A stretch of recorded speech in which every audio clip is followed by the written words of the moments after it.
At this juncture, we will invite His Royal Highness, the Emir of Kefi. As he's on his way.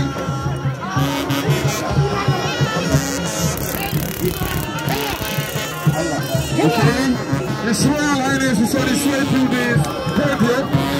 Please, let's clear up the chairs. Clear up, please. Thank you. Thank you. His Royal Highness,